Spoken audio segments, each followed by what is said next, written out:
Hello, namaste everyone. I am Nishma Choudhary and I am a host by profession, a student of Masters of Arts in Clinical Psychology. And right now I am feeling like Phoebe, who had this pressure of finishing her speech on certain time because Monica was constantly saying, and we're given only 15 minutes to talk. And I personally think that I have so many stories to tell because that's how I am. I personally think that I am one of the most interesting Choudharys in the country, if not the richest, of course. I'm going to talk about how I feel my existence is, my opinion on love, life, what I think about my existence right now, my importance, basically. I'm a little self-obsessed, I'm sorry. And then I'm going to talk about what I want to do further in the future. So I personally think that all of us, our existence starts from not the moment where we are in our body, but before that, when we are in some other people's body, that is our parents. So my parents and their story holds a very important part, a very important role in my and my siblings' life, and it has really nurtured the way I think, my character, and my spirit in life. So my mom, born in Itahari, she belongs to the Brahmin community. My father is a Tharu man, born in Duhabi. Somewhere, while my mother was trying to figure out her independence, she happened to come to Duhabi and meet my father. It's a beautiful love story. They fell in love. And as normal as it was 30 years ago, guys, for a Brahmin woman to get married to a Tharu guy, they just got married. All by themselves. They were welcomed in my father's house, grandfather's house, I would say, a big zamindar in Duhabi. They were welcomed and straight put to the backyard of the house. So my parents lived for quite a while there because my sister was also born in the backyard of my grandfather's house, basically. She's a doctor right now. She's one of the first doctors in the family. So now I think, all of this that I have seen through them gives me the idea of what love is. And also, I'd like to clarify something. Some of you, I know, have this that, constantly you talk about Brahmin and Tharu and Brahmin and Tharu. You have no idea what it is like to live in a multicultural family. So I'm just letting you know that Nepal is like a jar. Okay? Please imagine a transparent jar, and there are different colors. Say yellow, blue, green, pink, red, all of it.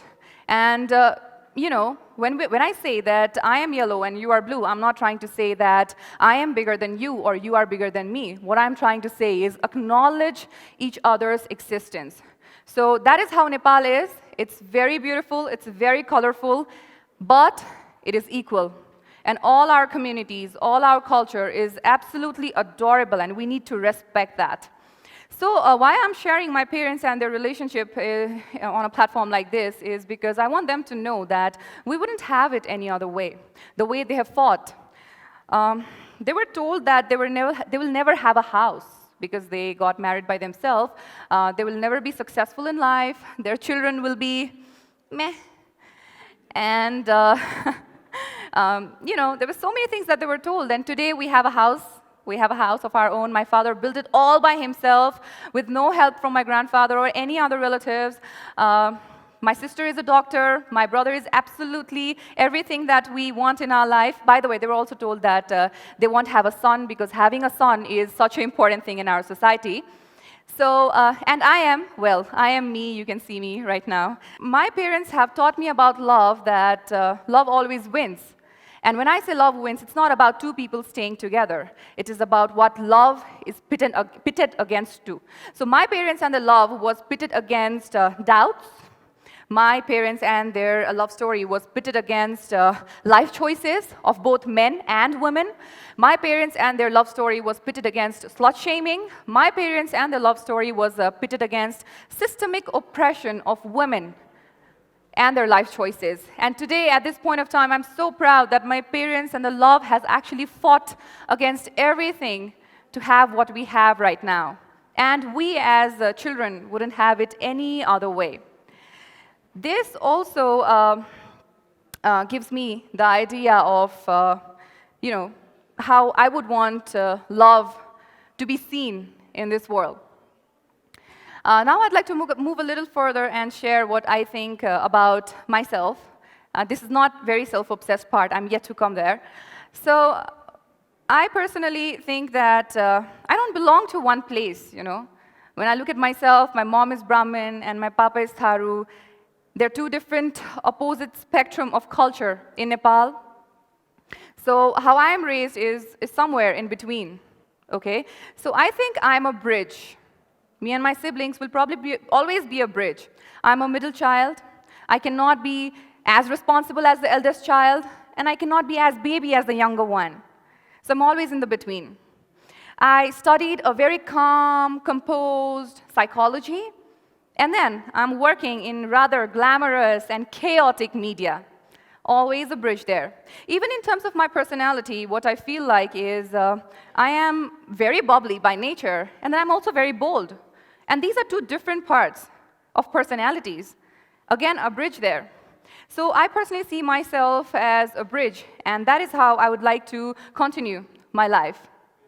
While talking about life, I've always wanted to share this with everyone, that I take a lot of reference of life from the earth, the mother nature, sun, moon, stars, everything basically, just not humans. We have a core, okay? We are a core. And I'd like to compare that core with sun. And that core is, of course, very energetic. And then there are other things, say other celestial bodies, say planets. There are other planets that revolve around this particular core. And those are our relationships. Those are our life stories. Those are our career choices. And life is all about balancing them, just like the sun balances all the planets around them. And if it is balanced properly, I'm pretty sure that none of it collides with each other. And the fact that each of the planet is different from each other in terms of sizes, in terms of their qualities, temperature, some has water, some doesn't, and some has humans, apparently. With this, I would like to go to the most self-obsessed part of my talk today. And in this one, I'm going to talk about my importance, because I think it is very important for each one of us to acknowledge our importance of our existence in this planet. So back in 2015, my sister sent me a text. It was a flyer, and on it, it was written, "Application open. The most coveted crown waits for its successor, Miss Nepal 2015. And to that text, I just replied, "Good luck." And to that, she replied, "Thanks, it's for you." To which I replied, "Have you seen my wardrobe?" I mean, it was the time where the Supra and DC were really famous. So the big shoes, okay, and that's the kind of girl I was. I cannot go to a beauty pageant. And to which she replied, "You know, beauty pageant is so much more than clothes and heels. Oh, wow." And to which I said, "Of course, social work." Because, you know, I'm a big entertainment fan, so I have been analyzing this. And in entertainment world, not maybe all the time, social work is like a way to build your image, okay, uplift your image, or create an image overall. And that a good one, because it's social work. And for me, that's a sin. So I said, "Diju, I cannot do this. Papo." I said, "It's a sin." So she actually figured out the most soft corner at that point of time, because I was 21 and I was in need of work. She told me that, "You know what? You can do Miss Nepal and then get work in media. You can get paid to speak." I said, "Wow. You can get paid to talk? That's real?" She said, "Yes, you know, so many people are doing. I mean, this is how they talk and earn money." I said, "Wow, yeah, it's a cool idea." Why I'm sharing this is I want you to know my motive of going to Miss Nepal 2015, because when I reached there, I was seen as something else. So apparently, I belong to this community which never had enough representative in media field. So I was the second woman who ever participated in the history of 22, 23 years of Miss Nepal. But, you know, some people really promoted me as the first ever Tharu woman to participate in Miss Nepal and all that. And then, you know, that was fine. I took it quite easily. I did not really share things that were put in social media, because I was like, "Oh my God, that's not real. I am here to get work for myself, for me. It's so self-obsessed thing that I'm doing." Then there were a few things that happened inside. One of these co-contestants, just randomly, because I was pretty popular at that point of time as the Tharu contestant. So she just came to me and told me, "Tata alu pyaz bechneko ambassador bhayechas ni." Let me translate this for you. You have become the ambassador for people who sell vegetables on the street.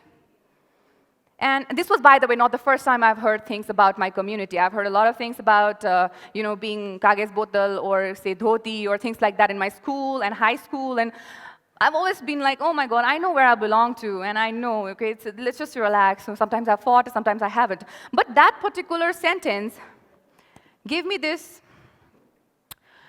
I suddenly felt like, oh my God, I belong to this community which is so underrepresented that the moment you will talk about it, you will only imagine vegetable sellers, or you'll imagine someone wearing a dhoti and walking by the street selling, selling and buying the crabs maybe, which, by the way, I'm not trying to say it's a bad job. Even if I would belong to some that kind of family, I would be proud.